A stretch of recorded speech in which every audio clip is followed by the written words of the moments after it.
prendre soin de vous, vous devez généralement avoir des routines de soins quotidiennes. Que ce soit établi par exemple une routine de soins qui est liée à la manicure, à la pédicure, aux soins corporels, c'est important. Parce qu'une fois que tu te sens bien dans ta peau, alors la vie est belle. Prends par exemple un peu de temps pour faire des yoga, de la méditation. Ça va tellement te ressourcer. Tellement, je te jure, tellement te ressourcer. Il y a tellement de bienfaits à prendre soin de soi. Et surtout à avoir une routine quotidienne. Parce que lorsque tu as cette routine quotidienne-là, tu es beaucoup plus apte à suivre un processus, à atteindre des petites victoires qui vont en fait te permettre à réaliser un grand tout. Tellement, ne l'oublie pas. Pour prendre soin de toi, tu dois avoir des activités nourrissantes.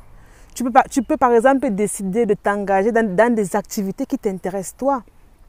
Que ce soit le bénévolat, c'est très important. Parce que le simple fait de donner rend heureux. Tu vois? Ce n'est pas tout travail qui mérite un salaire. Je veux dire qui mérite un salaire financier. Non. Un travail peut être rentabilisé par la joie, par le bonheur, par la paix. Ne vous dites pas que tout, ça doit être seulement Non.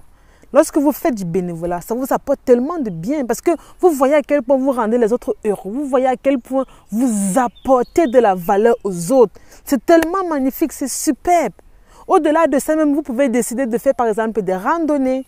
Vous pouvez par exemple décider de vous connecter avec la nature, de faire des activités grâce auxquelles vous serez tellement connecté avec vous. Parce qu'une fois que tu es suffisamment connecté avec toi-même, tu apprends davantage à te connaître, tu apprends davantage à connaître ce que tu peux supporter et ce que tu ne peux pas supporter. C'est aussi l'une des raisons pour lesquelles certaines personnes sont très malheureuses. Je vous jure, il y a certaines personnes qui sont très malheureuses parce qu'elles ne parviennent pas elles-mêmes dans leur propre vie à savoir ce qu'elles peuvent tolérer et ce qu'elles ne peuvent pas. Du fait que elles ne s'autorisent pas à passer suffisamment du temps avec elles-mêmes en considérant que la solitude est un défaut.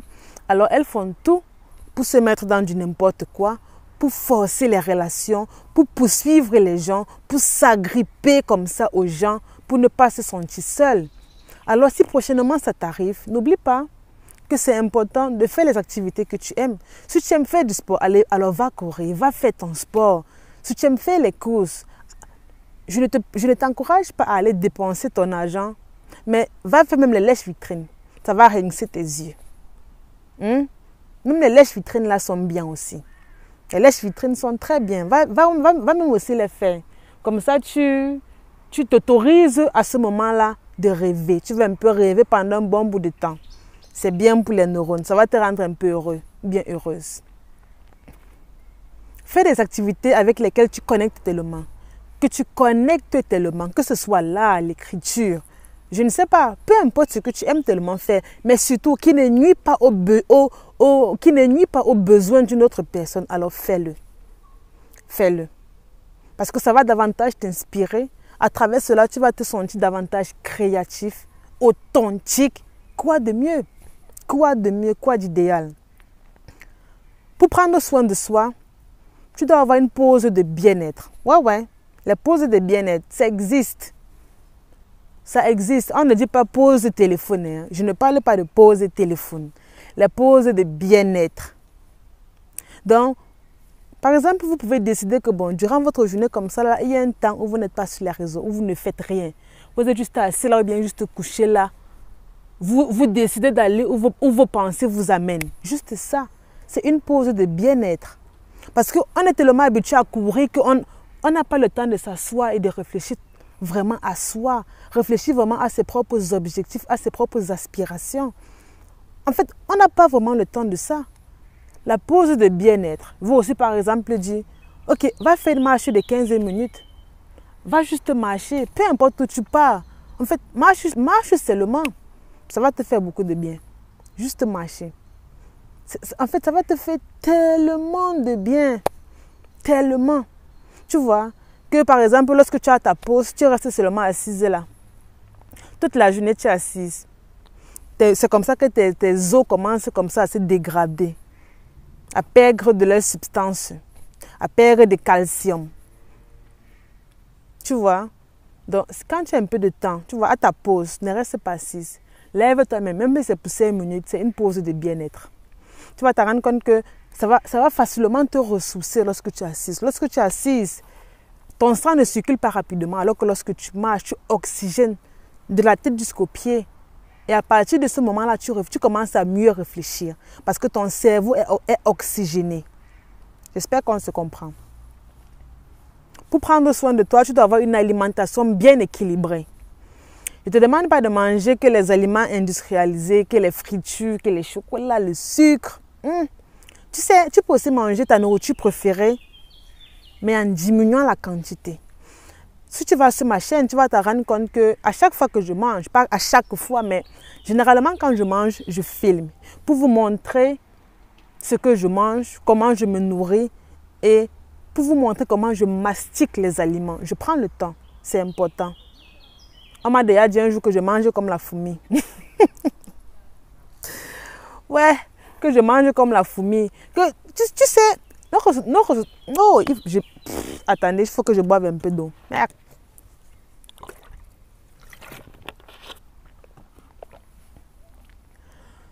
Notre société-ci est tellement bizarre. À partir du moment où tu manges doucement, on a l'impression que la nourriture n'est pas bonne. Donc, en fait, tu n'as plus le droit de faire ce qui est bien. Je te jure. Tu n'as plus le droit de faire ce qui est bien.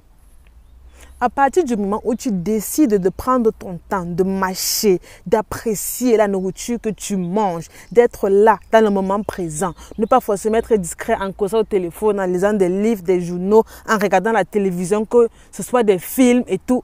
En fait, tu décides juste de te consacrer à ta nourriture. On considère ça comme un défaut. Tu t'en rends compte?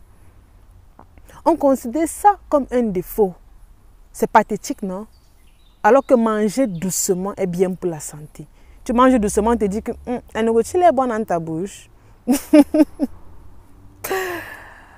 Ouais, moi je vous encourage beaucoup à manger les légumes, hein. C'est bien. J'ai appris que avant je n'aimais pas trop les légumes. Non, qu'est-ce que j'ai dit? Non, je pense que j'ai toujours aimé les légumes. Mais il y a, je ne sais pas trop comment on appelle ça, mais il y a légumes et légumes. Je vais dire, il y a certains types de légumes que lorsque tu ne prépares pas bien, c'est pas bon. Et c'est comme ça que parfois on déteste les bonnes nourritures. On déteste les nourritures qui sont bien pour la santé. Parce que tu as goûté ça quelque part, c'était pas bon. Du coup, tu te dis que non, la nourriture n'est même pas bonne. C'est là que j'ai compris qu'il y a les nourritures qu'on refuse de manger parce que soit on a entendu l'oral dire que oh, c'est même pas bon, du coup on ne veut même pas goûter. Soit quelqu'un a préparé, mais c'était tellement dégueulasse que tu as dit que c'est quoi ça? C'est toujours comme ça que la nourriture si est vraiment mieux je ne mange pas. Donc il y a les nourritures qu'on rejette comme ça là parce que lorsqu'on a mangé, ce n'était pas bon dans notre bouche. Mais lorsqu'une autre personne prépare, tu manges et tu dis que c'est les mêmes brocolis. En fait, attends, tu es sûr que c'est le brocoli que tu as préparé? Tu es sûr vraiment que c'est ça ici? Tellement le goût est différent, tellement c'est bon dans la bouche. Oui, oui. C'est tellement bon dans la bouche. Donc, ce que je vous exhorte aussi à avoir un bon sommeil, tu vois, à la place d'être sur les réseaux, dors. Tu vois. Si par exemple, tu n'es pas en train de travailler sur tes projets de vie et tout, tu as envie de te réveiller tôt le matin, travailler sur tes projets personnels avant d'aller au travail. Dans ce sens-là, je t'encourage même à ne pas trop dormir. Tu vois, lorsque tu seras dans tes vieux jours, tu auras le temps de dormir comme tu voudras parce que tu auras déjà bâti ta richesse, bâti ton patrimoine. Mais si c'est que tu ne dors pas la nuit parce que tu es sur les réseaux ou bien tu vois des trucs qui sont inutiles à ton développement, qui sont inutiles, en fait, des choses qui ne t'aident même pas à atteindre tes objectifs de vie. Si c'est ça que tu vois, dors. Parce que quand je dis parfois aux gens que, il y a parfois des gens qui me disent que bon, c'est comme ça que dernièrement je causais avec, je vous donne un exemple précis, concis et clair. Comme ça vous allez mieux comprendre. Je causais avec une dame, j'ai travaillé avec elle pendant une semaine. En fait, elle m'avait contacté par mail comme d'habitude, on avait établi un plan et tout. Et on avait travaillé. Elle a dit que son problème, c'est que chaque matin, elle était toujours épuisée, elle ne sait pas pourquoi. Et vu que les matins, elle était toujours épuisée, du coup, durant la journée, elle n'était pas productive. je lui ai donc demandé les causes. Pourquoi est-ce qu'elle n'arrive pas à dormir? Pourquoi elle se sent toujours fatiguée et tout? Lorsqu'elle a un peu essayé de me donner sa routine, j'ai dit que, ah, mais là, il y a un problème. Mais là, il y a un problème. En fait, elle ne dormait pas tôt. Pourquoi elle ne dormait pas tôt? Hey, elle devait laisser les séries télévisées à qui? Elle devait laisser Facebook à qui? Le Japap. Le Japap, vous connaissez, non? Le Japap, elle devait laisser ça à qui? Personne. Il fallait qu'elle voie ça automatiquement la nuit avant de dormir. Bon, lorsque je lui ai donc demandé que, bon, ça t'apporte quoi de regarder ça le soir avant de dormir? Elle dit que, ouh, tellement de bonheur, de plaisir. En fait, lorsqu'elle voit ça, elle se sent bien. Je dis que, ok, ça me fait tellement plaisir que lorsque tu vois ça, tu te sens bien. Heureusement, tu as minimum trouvé une activité que lorsque tu fais, tu es à l'aise à l'intérieur et ça me plaît. Mais ma question, c'est, dans quelle mesure est-ce que cela t'aide à atteindre tes objectifs de vie? Elle réfléchit, elle réfléchit, elle réfléchit. Elle dit, ah, j'avais même jamais pensé à ça. J'ai dit que bon, en fait, tu m'as fait comprendre que tu aimes tellement regarder, tu pars un peu sur Facebook, tu regardes, tu pars sur YouTube, tu regardes les shorts, bien les vidéos et tout, bien tu pars, après tu repars sur TikTok, Instagram. En fait, tu fais un peu le tour des réseaux, c'est ce que tu m'as expliqué. Elle dit oui, j'ai dit bon, ok, dans quelle mesure est-ce que cela te permet d'atteindre tes objectifs de vie? Elle dit que, Annie bien réfléchi, je ne pense pas que ça m'aide tellement.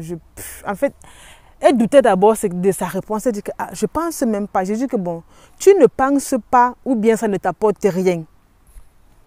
Parce que c'est deux choses bien différentes. Je lui ai demandé, tu ne penses pas que ça t'apporte quelque chose de bien ou bien ça ne t'apporte rien? Elle dit que ça ne m'apporte rien. J'ai dit que ok. J'ai dit que bon, est-ce que tu as des objectifs de vie? Elle dit oui. Je dis que c'est quoi tes objectifs de vie? Elle dit qu'elle veut être une femme entrepreneuse. Bref, elle a commencé à m'expliquer un peu le domaine dans lequel elle veut exercer et tout et tout. Je dis que bon, est-ce que tu penses que le fait que tu passes ton temps à regarder le Japap, à voir s'il y a les guerres dans les pays, les confrontations, les problèmes sur les réseaux, les problèmes entre les stars et tout, bon, à quel moment est-ce que cela t'aide toi à bâtir ton avenir? Elle dit rien. C'est comme ça donc qu'on a, après avoir causé, après que j'ai un peu mieux, on va dire comment, quand j'ai un peu mieux cerné sa situation, bien évidemment, comme d'habitude, on a établi un programme d'une semaine. Donc, le but, c'était que, parce qu'elle rentrait du travail vers 18 h, elle vit seule, célibataire, n'est pas mariée. Elle rentrait du travail au plus tard à 18 h. Elle travaille déjà, elle est ingénieure. Elle rentre du travail au plus tard à 18 h parce qu'elle finit vers 17 h par là. Bon, bref, parfois 16 h, mais on va dire 18 h au plus tard, elle est à la maison. Tu vois? Elle est à la maison au plus tard à 18 h. Donc, on a dit que bon, elle est à la maison à 18 h. Elle a le temps de se débarbouiller, de manger et tout. Bon, ça veut dire que, parce que généralement, lorsqu'elle rentre, en fait, sa distraction majeure sur le téléphone jusqu'à ce qu'elle dorme à 1 2 heures. Je vous à 1 2 heures. De 18 h, elle est sur le téléphone de 1 à 2 heures. Elle doit se réveiller à 6 h. Et chaque jour, elle se plaint qu'elle ne dort pas bien. Et c'est comme ça qu'arrive au boulot, elle a l'impression que ce sont ses collègues le problème. Alors que c'est elle le problème. C'est elle le véritable problème. En fait, je vais dire comment, elle sous-estime tellement ça. Alors que c'est elle le véritable problème. Arrivé au boulot, elle dit que ses collègues sont tout le temps de mauvaise humeur. Je ne sais pas, ils font bizarre. C'est quoi? On dirait qu'ils n'aiment pas le boulot. Alors que lorsqu'elle m'a expliqué la situation, j'ai compris que c'est elle qui était tout le temps de mauvaise humeur. Vous voyez? Parce que lorsque, par exemple, toi, tu es tout le temps de mauvaise humeur et que les gens autour de toi sont heureux, tu as l'impression qu'ils te détestent. Tu as l'impression qu'eux, ils n'ont pas le droit de rire, ils n'ont pas le droit d'être heureux parce que toi, tu es de mauvaise humeur.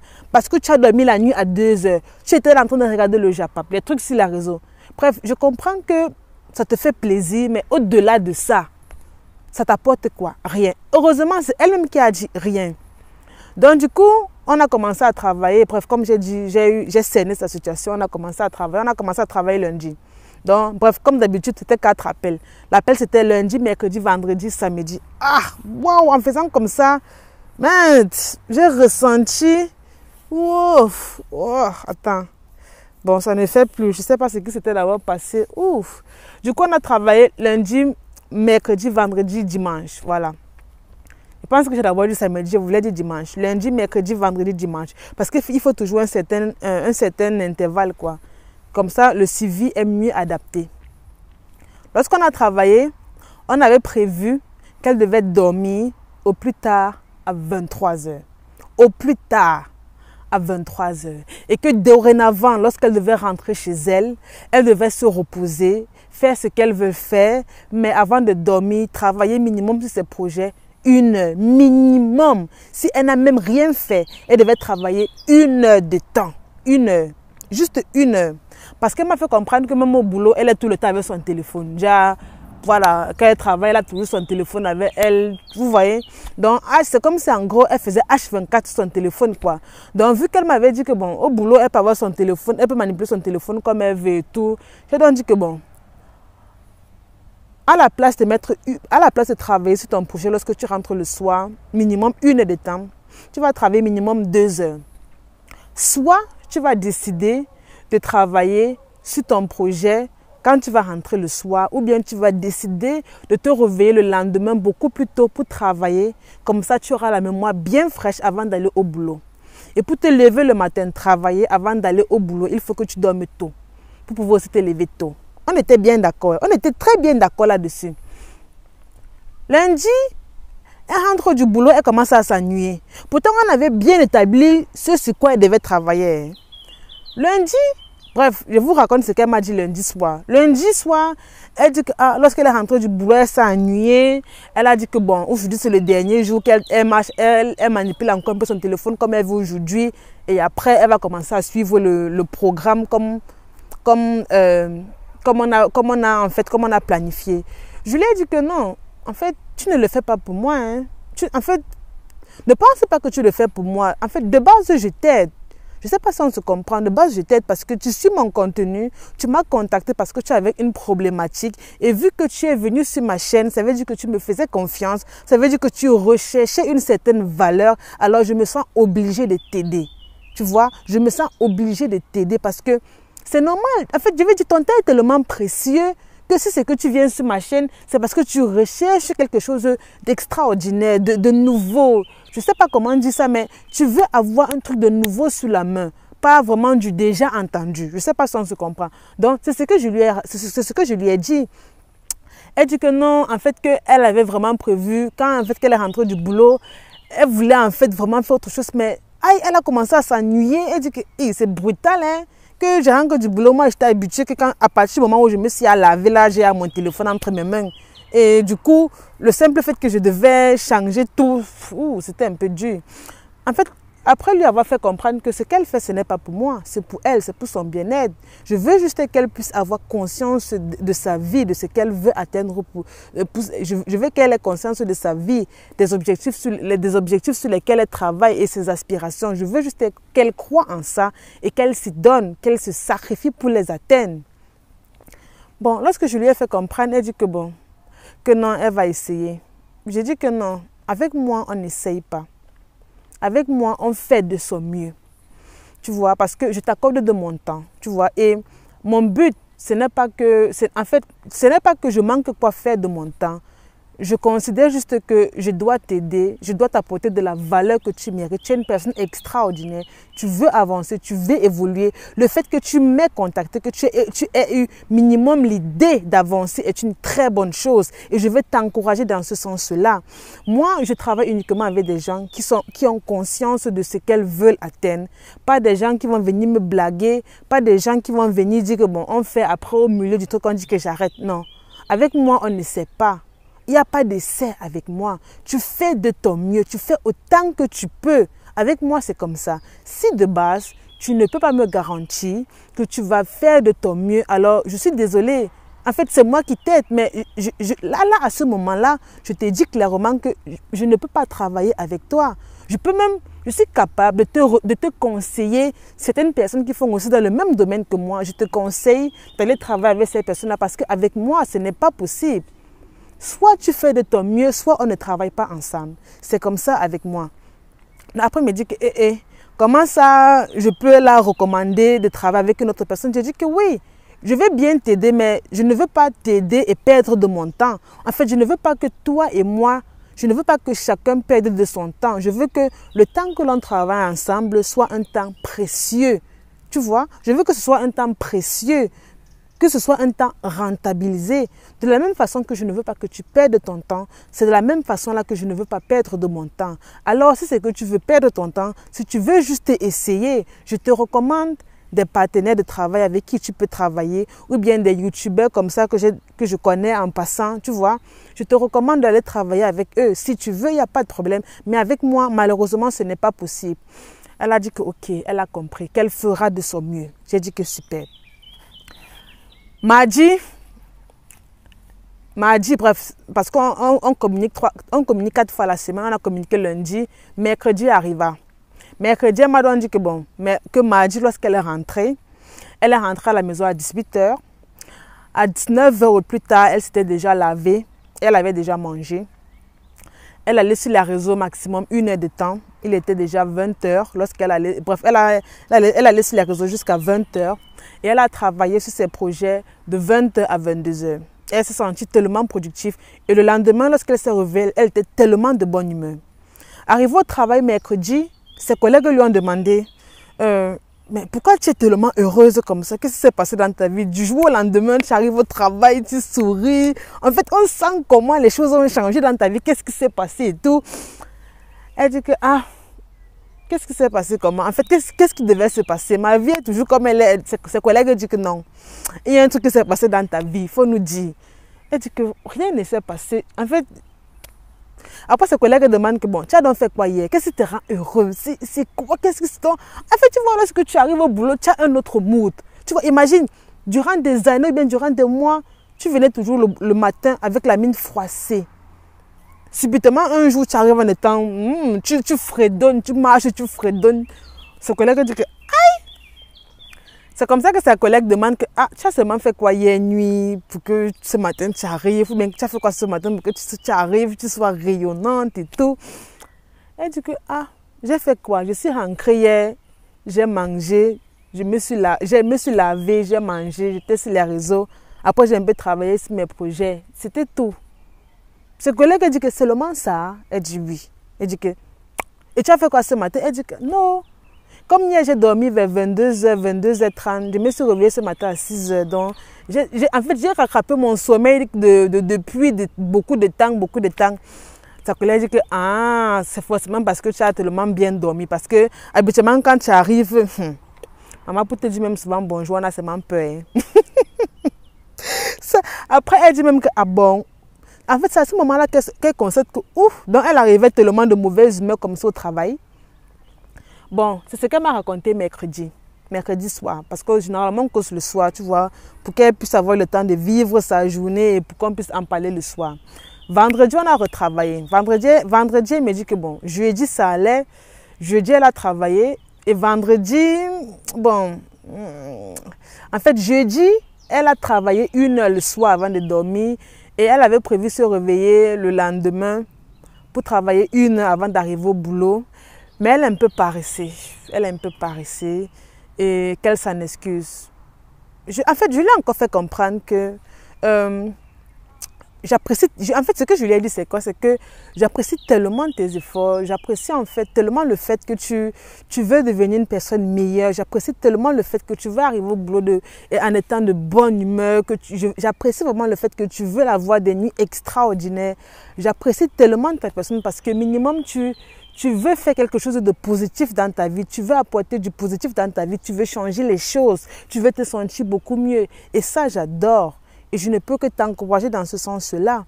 Mais au-delà de ça, sache que tu ne le fais pas pour moi. Sache qu'avant tout, tu le fais pour toi. Parce que bien au préalable, on avait défini son pourquoi. Pourquoi est-ce qu'elle le fait? Pourquoi est-ce qu'elle veut mieux dormir la nuit? Pourquoi est-ce que c'est important pour elle de ne pas aller sur les réseaux lorsqu'il ne faut pas? Et plutôt à la place travailler sur ces projets. En fait, on en avait déjà en parlé et tout. Donc, je l'ai juste fait comprendre que j'apprécie vraiment le fait qu'elle veut devenir une bonne personne. Bref, pas une bonne personne, mais davantage s'aimer, davantage être fière d'elle, être de bonne humeur et tout, sourire. J'apprécie vraiment ça, mais il faut qu'elle sache qu'elle ne le fait pas pour moi. Elle le fait avant tout pour elle. Après, parce que quand je lui ai dit ça, elle s'est sentie un peu vexée. Tu vois, elle s'est sentie un peu, je ne sais pas si je veux dire vexée, mais un peu chamboulée, dans le sens où elle dit, on ne s'est jamais autant préoccupé de moi de la sorte. J'ai dit que, en fait, j'ai dit que, pardon, explique, parce que là, je suis perdue, je ne comprends pas où tu vas en venir. Elle me dit que, bon.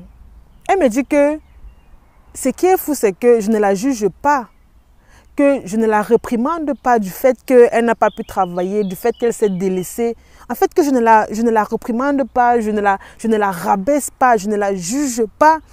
Et ça, ce n'est pas trop, en fait, ce n'est pas trop ce qu'elle a l'habitude d'entendre. Habituellement, dans son quotidien, elle dit que lorsqu'elle fait un truc qui n'est pas bien et tout, on la repousse, on la rejette, on la rabaisse.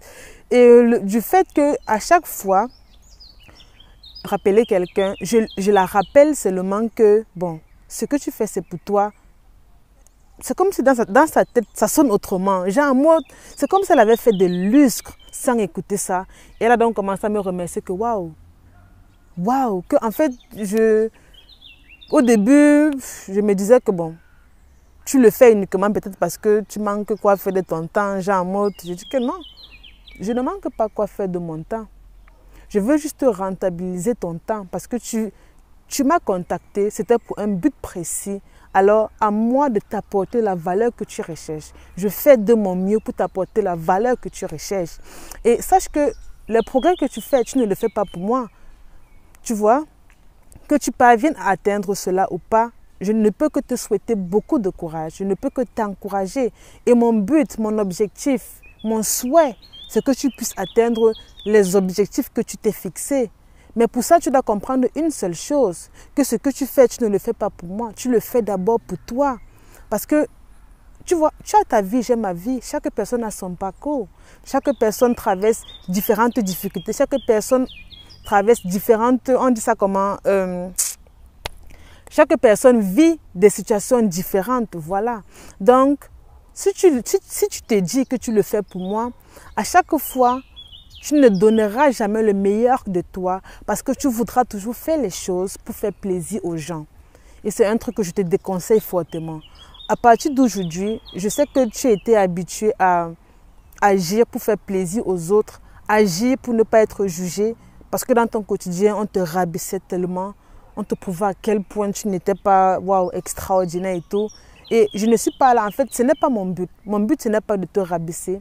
Mon but est de te redonner confiance en toi, que tu puisses à nouveau croire que c'est possible, que tu en es capable, qu'il ne se fait pas trop tard. Et lorsqu'on a fini d'en parler, bref, à la fin, elle m'a remercié et tout.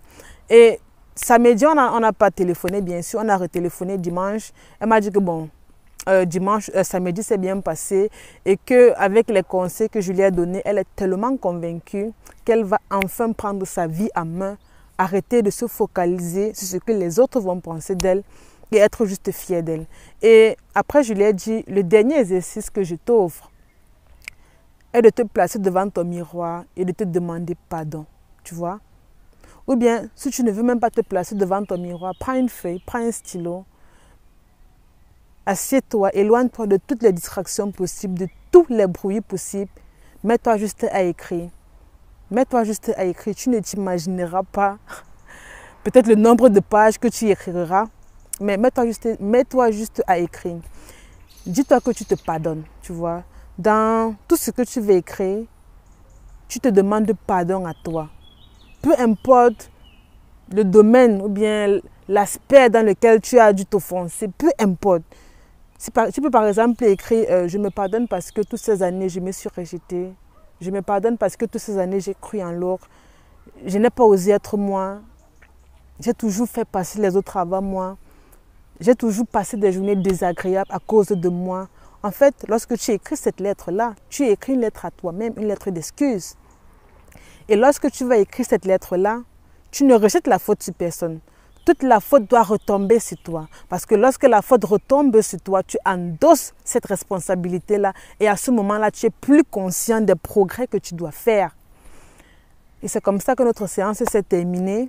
Et de temps à autre, elle m'envoie comme ça ses retours. Elle me dit merci, que waouh, que depuis elle a avancé. Aujourd'hui, elle a pu travailler 1 heure. Cette semaine, elle a pu travailler 4 heures, 5 heures, 6 heures. En fait, ça me rend juste fière. Je suis juste fière de savoir que waouh, elle est avancée. Donc, c'était l'objet de cette vidéo. Surtout, n'hésitez pas de vous abonner, de prendre soin de vous, de rester positif. Hein. C'est important. C'est important, les amis. C'est important de rester positif. Restez positif et soyez toujours heureux. Toujours heureux. Je vous le souhaite, toujours et toujours.